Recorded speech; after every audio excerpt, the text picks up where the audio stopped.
Chapter 1. Valeria. The lecture hall smells like my worst nightmare. Polished wood, ink, fabric, and underneath it, threaded through the air like something invisible but undeniable, the layered presence of alphas, controlled, curated, but never fully gone.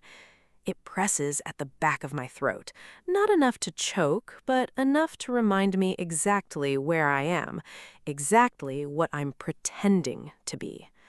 I adjust my sleeve, subtle enough that no one notices, and press my thumb lightly on the inside of my wrist. Steady. No tremor, no warmth spike, no scent bleed. Good. The suppressants are holding. They have to. Because this room is not forgiving. Halcyon Dominion's grand lecture hall rises in tiers of dark oak and gold-trimmed seating, filled with the kind of students who have never had to question whether they belong. Alphas sit like they own space itself, spread out, relaxed, confident, in a way that is both effortless and infuriating. Betas cluster in quieter groups, observant, measured, existing in the margins of power without challenging it. And the Omegas? They are not here. Not really. There are a few, technically. I can spot them if I look closely. Smaller posture, careful movements, the way they choose seats at the edges, near exits, near safety. Their presence feels curated. Like they were admitted not to compete, but to decorate the idea of inclusion. They don't speak.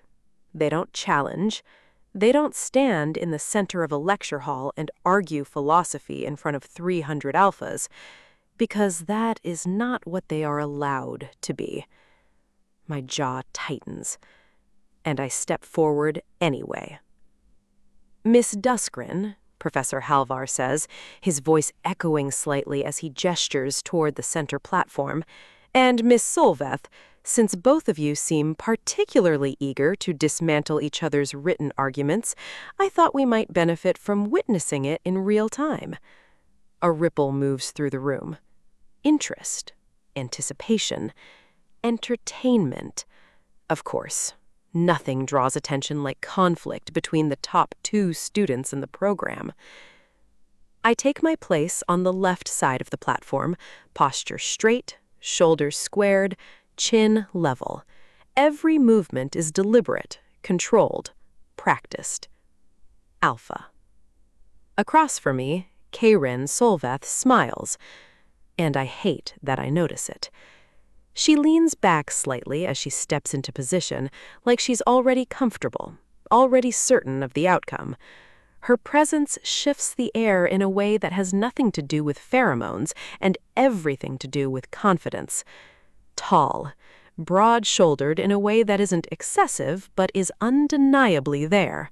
Her uniform jacket is fitted perfectly, emphasizing clean lines and structure, and her sleeves are rolled just enough to reveal strong forearms that look like they belong to someone who actually does things, not just talks about them. Her hair is pulled back, not rigidly, but with an ease that makes it look intentional rather than styled. A few loose strands fall near her temple, softening what would otherwise be a dangerously sharp face. High cheekbones, defined jaw, eyes that are focused on me, always on me. Annoying. Objectively, she's stunning. She could be a model, and there are more than enough eyes on her. I wonder how it would feel to caress her perfect alabaster skin. I cut that thought off immediately. Irrelevant. She's staring again, someone whispers behind me. Of course she is, another voice murmurs. They're obsessed with each other. We are not. We are competitive. There is a difference. Miss Solveth, Professor Halvar says, you may begin. Your argument in favor of ethical egoism was provocative. Kaeryn tilts her head slightly, like she's amused. Provocative is one word for it. Accurate would be another. A few quiet laughs ripple through the hall. Of course they do. She steps forward just enough to claim space, not aggressively, just naturally, like space belongs to her by default. Altruism is inefficient. It assumes that individuals will consistently act against their own interests for the benefit of others, which is not only unrealistic but structurally unstable. Systems built on self-interest, however, are predictable, reliable, functional. Her gaze flicks to me. Sharp. Inviting. People act in ways that benefit themselves. That is not a flaw. It is a foundation. I don't wait. Or, I say, my voice cutting cleanly through hers, it's a convenient excuse for selfishness dressed up as philosophy. A few more murmurs. I step forward, matching her position exactly. Ethical egoism assumes that self-interest leads to optimal outcomes, but that only holds if you ignore power imbalance, resource disparity, and the fact that not everyone starts from the same position. Her smile shifts. Not wider, sharper. Ah, she says, so your argument is that people should act against their own interests to compensate for structural inequality. No, I reply evenly. My argument is that systems should not be designed to reward exploitation in the first place. She hums, considering. And yet, she says, every successful system in history has been built on competition. Competition is not the same as exploitation.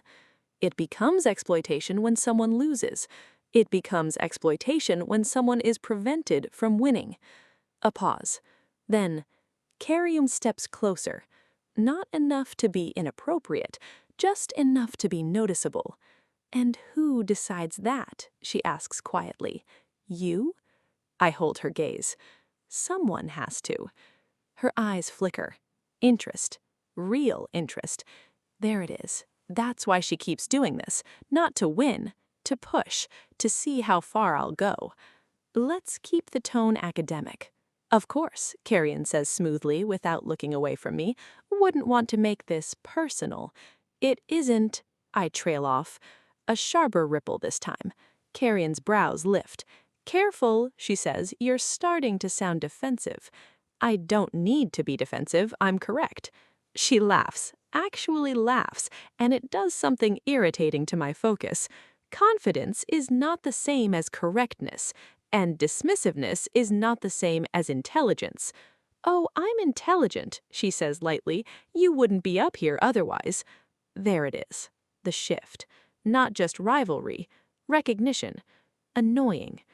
Your argument relies on the assumption that people are inherently self-serving, which says more about your worldview than it does about reality. And your argument relies on the assumption that people are capable of consistent selflessness, which is statistically unsupported. Not selflessness, accountability. To whom? To each other. She tilts her head. And who enforces that? People. That's vague. Silence. Just for a second. Then Professor Halvar clears his throat. Ms. Duskren, Ms. Solveth, while this is engaging, we are drifting into rhetorical sparring rather than structured debate. A few students snicker. Kaeryn leans back slightly, conceding the point without actually conceding anything. Fine, she says, let's simplify. Her gaze locks onto mine again. People act in their own interest. You can dislike that, you can try to regulate it, but you cannot eliminate it. I step closer, close enough that I can see the exact shade of her eyes. Darker than I thought. Maybe not, I say, but I can refuse to build systems that reward it. Kaeryn's smile fades slightly. Not completely, just enough. Another pause. The room is quiet now, focused, watching, because this is no longer about philosophy. This is about us. You don't feel like other alphas, she says suddenly. The words slip out, quiet, but not quiet enough. The shift is immediate, subtle, but there. My pulse stutters, once, sharp, dangerous. I don't react. I can't. What exactly, I say calmly, is that supposed to mean? She studies me, too closely, too carefully. Nothing, she says after a beat. Liar. My fingers press slightly into my palm. Steady. Control. Always control. Then I'll make one of my own, I say. You rely on instinct more than analysis. Her brows lift. She exhales a quiet laugh. And you, she says lightly, overcompensate. The word hits, not because of what it implies, but because of how close it gets. Overcompensate for what, I ask. Her gaze holds mine, too long, too sharp. Then, control. The room feels smaller. For a second, just a second. Then I smile. Cold, precise. If you're looking for a weakness, I say, you'll have to try harder. Her expression shifts again. Something like respect, and something else. Something I don't want to name. Professor Halvar steps forward before she can respond. That's enough, he says firmly. Both of you. A collective exhale moves through the room. While I appreciate the enthusiasm, this is still a classroom, not a competitive arena. It is both. He knows it. We know it. Everyone here knows it. Sit, he adds. I step back first. Always controlled. Always composed. Always safe. As I return to my seat, I can feel it again. The weight of the room, the hierarchy, the invisible rules, the omegas at the edges, the alphas at the center, and me standing where I'm not supposed to be, pretending to be something I'm not, protected by a lie, respected because of it. I don't look at them. I don't look at anyone, except her. Kaeryn Solveth is still watching me, not just because she was competitive, something sharper, something questioning, like she's trying to solve something. And for the first time, I realize, she might be the only person in this room dangerous enough to do it. I look away first, because I have to, because control matters, because the suppressants are still holding, because if they ever don't, everything ends. And I will not lose. Professor Halvar clears his throat, not the mild, polite kind meant to guide attention, the deliberate kind, the kind that resets a room. Now that we've concluded the debate, he says, voice cutting cleanly through the lingering tension, we will move on to the main event. A shift moves through the lecture hall. Interest sharpens. Students sit up straighter. Conversations die mid-breath. Even the alphas who had been lounging like bored royalties straighten just enough to signal attention. I don't move, but I feel it, the change. This term, Professor Halvar continues, your final evaluation will not be based on exams, attendance, or individual submissions. A pause. Measured. Intentional. It will be based entirely, 100%, on a single project. Silence drops. Then, a low ripple, unease, curiosity, calculation. 100%? Someone mutters behind me. That's insane. Professor Halvar folds his hands behind his back, pacing slowly across the platform like he's orchestrating something far more complex than coursework. This is not just a graded assignment. Exceptional work will be submitted to the Academic Council. Recommendations will be made. Opportunities will follow. A beat. Then, the top-performing team will receive a direct recommendation to the Dominion Fellowship Program. A sharp intake of breath ripples through the hall. That is not small. That is not academic. That is career-defining.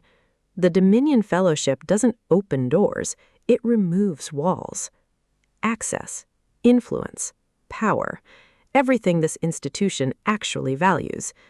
And, because of course there is more, private sponsors have expressed interest in reviewing standout proposals. Translation, funding. The room is no longer just attentive, it's hungry. I feel it, the shift from learning to competing, from theory to stakes. Good. This is where I operate best. Professor Halvar stops pacing, faces the room. "And now," he says, "you're partners." A flicker of something cold moves through me. No, he wouldn't. "Given the dynamic demonstrated today," he continues, "I have made an executive decision. You will not be selecting your own partners. You will be assigned." A beat. "Miss Duskren, Miss Solveth, you're on the same team." The room reacts instantly. Soft gasps, sharp whispers, a few quiet, delighted laughs.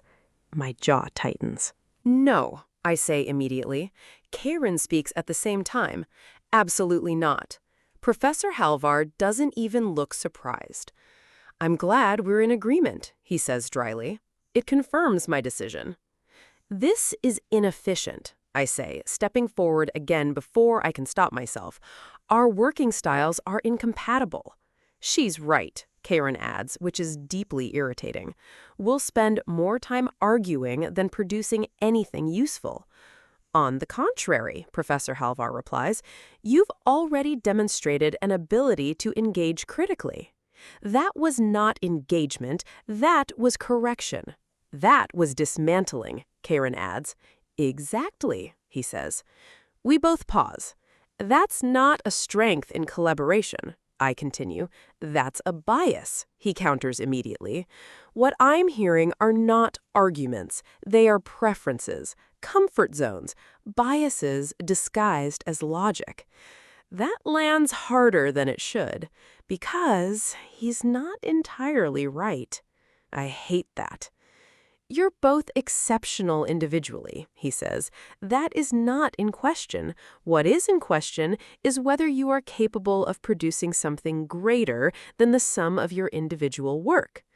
Miss Duskren," he says, turning to me fully now, "you argued, quite passionately, that systems should not reward self-interest at the expense of collective benefit."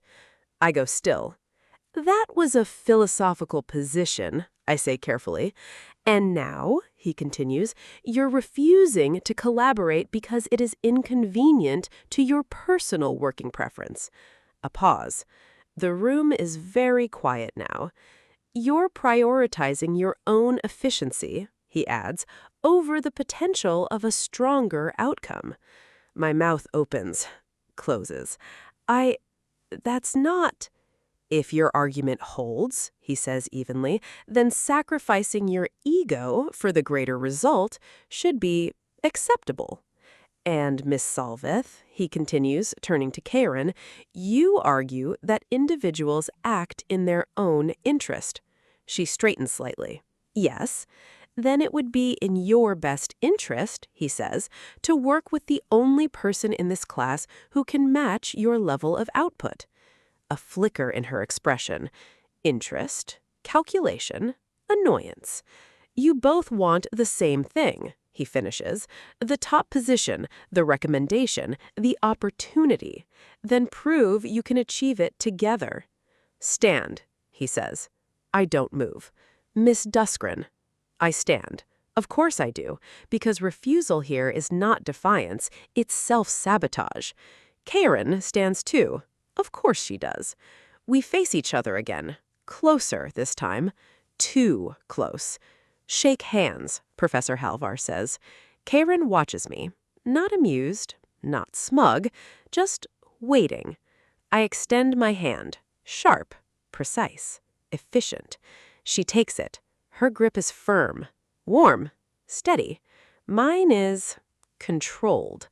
The contact lasts a second too long, or maybe that's just my awareness of it. "Good," Professor Halvar says. "Now, we don't let go immediately. That's annoying. Next time," he continues, "I want to see you not as competitors," we release at the same time, "but as collaborators." Unlikely. "Two brilliant minds," he adds, "are capable of producing something far more significant than one." Chapter 2. Valeria. The library at Halcyon Dominion is designed by people who have never experienced stress. That is the only explanation for the towering glass windows, the pale marble floors, the floating chandeliers, and the silent rows of shelves arranged with such architectural confidence that they seem less interested in storing books than in humiliating anyone who came here unprepared. Students fill the lower levels in neat clusters. Alphas occupy the largest tables with the unconscious territorial sprawl of people who assume space belongs to them. Betas work efficiently in pairs, organized and practical. The Omegas are scattered near the alcoves and private booths, where the university claims they are provided comfort-centered study zones. Comfort-centered, which is a charming phrase for segregation with cushions. I stand beside a private study room on the 4th floor and check the time. Kaeryn is late by 40 seconds. Unacceptable. At 45 seconds, she appears at the end of the corridor carrying a laptop under one arm and 2 coffees in a cardboard tray, like some smug messenger of inconvenience. "You look furious," she says pleasantly. "I'm assessing whether punctuality means anything to you. It means enough that I'm here. You're 46 seconds late." She glances at the wall clock. 47 now. Keep talking. I hate that she makes amusement look elegant. She steps closer and hands me one of the coffees. "I didn't ask for this." "I know," she says. "You look like someone who forgets basic human needs while trying to win imaginary battles." "I don't forget needs. I prioritize." "Wonderful. Then prioritize hydration." "It's coffee." "See, you're already engaging with the concept." I take it anyway. That is my first mistake. My second mistake is inhaling. Her scent brushes the air between us before I can stop myself from noticing it. Sweet. Not cloying, not juvenile, something warm and rich beneath sharper alpha notes. Honey darkened over cedar. Sun-warmed skin. A kind of maddening comfort that slips straight past reason and into instinct. My body reacts with immediate treachery.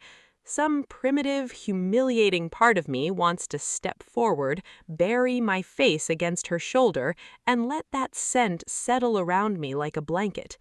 I would rather die. "You've gone quiet," she says. "I'm conserving patience." "Good strategy. You'll need it."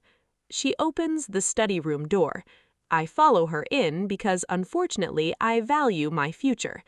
The room is small and private, lined with bookshelves and one long table. A screen is mounted on the wall. There are 2 chairs opposite each other, which feels unnecessarily symbolic. Kaeryn drops into one seat like royalty descending onto a throne. I sit opposite her with far more dignity. She opens her laptop immediately. "Excellent," she says. "Here's my proposal." "You have one already?" "I had one before we were assigned." That is deeply irritating. I hear that often. She turns the screen toward me. "We divide the project evenly. You write your half, upload it online, and if there's something wrong, I'll correct it before submission." I stare at her. Then I set my coffee down very carefully. "Excuse me?" She blinks innocently. "What part confused you?" "The astonishing arrogance." "It's not arrogance, it's realism. You don't want to keep seeing me any more than I want to keep seeing you. You're suggesting I submit my work for your approval like an intern begging for notes. I said correction, not approval. That somehow made it worse." She leans back, folding her arms. "You're emotional already. We've barely begun." "I'm not emotional. I'm offended on behalf of academic standards." "Valeria, if your standards are as fragile as your ego, this will be a difficult semester." I smile at her, coldly. If I wanted psychological commentary from someone underqualified, I'd visit the freshman dormitories. She laughs. Actually laughs. The sound is warm and annoyingly attractive. Focus. I pull my notebook toward me. My proposal is superior, I say. Of course it is. We analyze designation bias through access pathways, admissions, mentorship, housing placement, internship pipelines. She tilts her head. Predictable. Yeah? Then let's see what you've got. Your turn. She rotates the laptop back. We focus on incentives, how institutions reward hierarchy even when pretending not to. Prestige structures, donor influence, social capital. That is not reform. You point at me, she says. You're there again, weaponizing adjectives. And you keep mistaking pessimism for insight. We glare.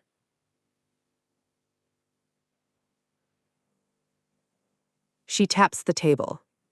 You're impossible. You're condescending. We both stop. Exhale, look away, then back again. The stalemate arrives so quickly it almost feels practiced. Kaeryn drags a hand down her face. This is going beautifully. I'm thrilled with our progress. We've accomplished nothing. That's unfair. We've confirmed my original concerns. She studies me for a moment, then unexpectedly smiles. It changes her whole face in a way I deeply resent noticing. Maybe, she says slowly, we're approaching this wrong.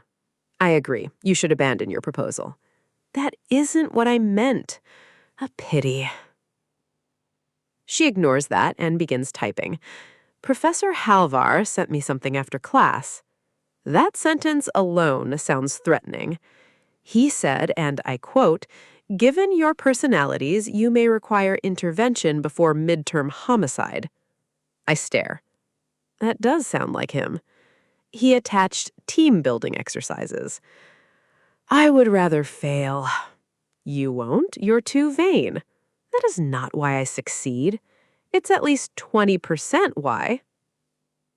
She clicks open a document and turns the screen toward me. Icebreaker questions for high-conflict partners. I close my eyes briefly. This institution is unserious.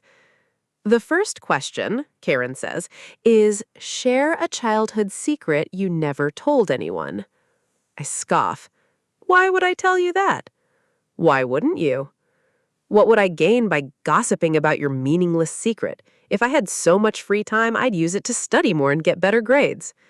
I pause, then add, reluctantly, I guess you're not the gossiping type, just the competitive type. Her brows rise.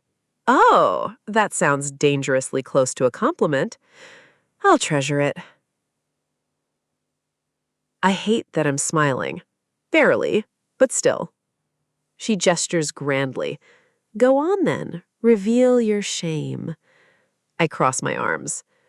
In secondary school, I developed an unfortunate attachment to a girl in literature club. Karen's expression sharpens with interest. Continue. I wrote her an anonymous poem. You wrote poetry? Do not interrupt. I'm delighted already. She rejected the poem without knowing it was me. She rejected the concept of me. That's tragic. It was humiliating.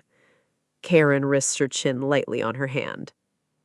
I can't imagine anyone rejecting you if they had functioning judgment. My heart betrays me by fluttering hard enough to be physically noticeable. I hope. Surely not physically noticeable. I mean, you worked hard and wrote a whole poem. That takes effort. If they can't appreciate emotional honesty and sincere effort, maybe they don't deserve love. I look down at my notebook because suddenly eye contact feels dangerous. When I glance back up, she is still watching me with a softness I do not know what to do with. This is a problem, a significant one. Your turn, I say briskly. Her smile fades. Something quieter replaces it. My father was abusive. The room stills. I don't speak. She continues matter-of-factly, too calmly. My mother was an Omega, terrified of leaving, terrified of surviving alone. He knew it. She taps once against the table. One day, I forged both of their signatures on divorce papers and submitted it. I blink. You what? I was 16. That is wildly illegal. It was also effective. I stare at her. They were too embarrassed to contest it, she says, and they didn't want questions about why their underage daughter was filing legal documents for them. I don't know what expression is on my face, but something in hers softens. I'm sorry, I say quietly. She shrugs one shoulder. I hated feeling powerless. I was an alpha and still couldn't lead, couldn't fix anything, couldn't protect her. Her gaze lifts to mine. Maybe, as a fellow alpha, you understand that. My pulse trips. Danger. Careful. I am not an alpha. But I know helplessness. I know fear. I know what it means to need protection and hate yourself for wanting it. I understand your mother, I say instead. She goes still. How? I choose every word carefully. Being afraid to live without leadership, without protection, without the structure someone else provides, always wanting to prove that you're useful, especially to alphas, because you crave their praise, wanting to be loved and needed. I think those are human desires. Kaeryn studies me with unnerving intensity. Did you always want praise and protection? Most alphas don't. I keep my face neutral. I'm not like most alphas. Her eyes narrow slightly. There's suspicion in them. Kaeryn is smart. I think she suspects something. Was your mom an Omega too? I asked. No, a beta. Both my parents were betas. They must have been surprised to have an alpha daughter. I shrug casually, even though I'm overly conscious of every movement. I guess so. She is watching me, but not accusing me of anything. But something has shifted. She says nothing, which is somehow worse. We sit in silence for a moment, the air charged with things neither of us can safely name. Then Kaeryn leans back, lightly. Well, she says, we now know more about each other than most married couples. That is not comforting. If we got married, it would probably be better than my parents' marriage. I choke on absolutely nothing. Excuse me? We're both alphas, she says, maddeningly calm. No dependency dynamics, strong communication, shared ambition. We do not have strong communication. We're communicating right now. We are threatening each other politely.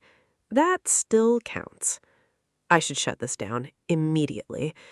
Instead, I hear myself ask, and why exactly would we marry? She smiles slowly. For tax efficiency? I laugh before I can stop myself. It escapes sharp and bright, startling both of us. She looks pleased. I hate that, too. Then her scent drifts toward me again, warm and sweet and devastatingly inviting. My body tightens with awareness. The room suddenly feels too small, too warm, too intimate. I reach for my coffee just to do something with my hands.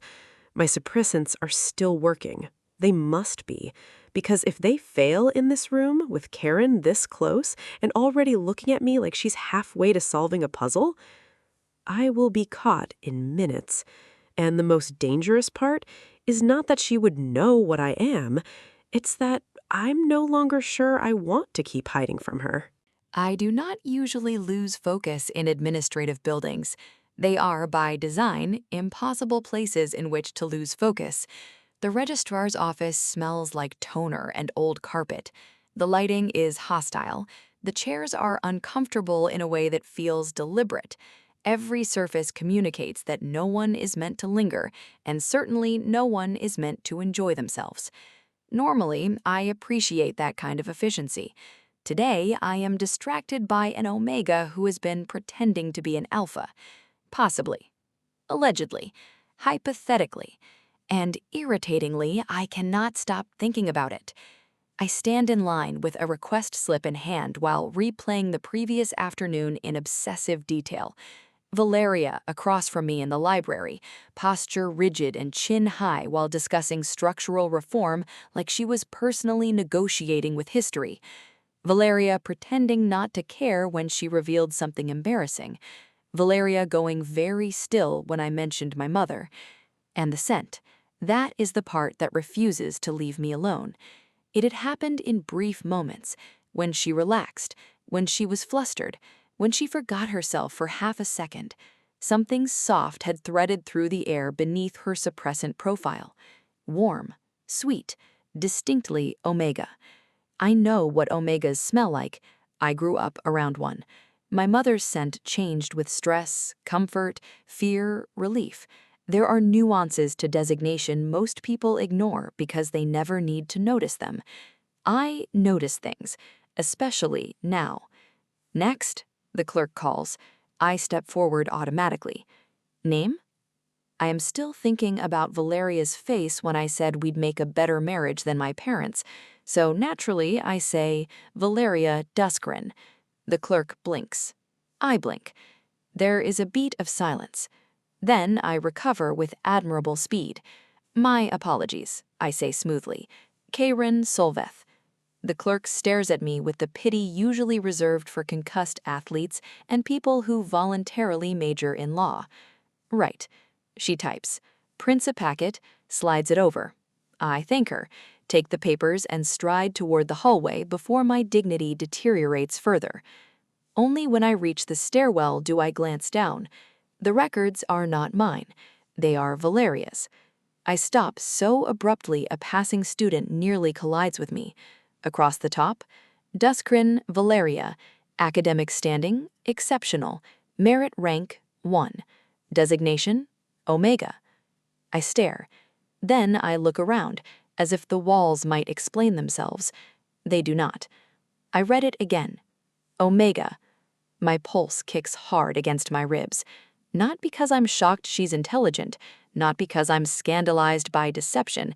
Halion practically runs on deception. Because it means I was right.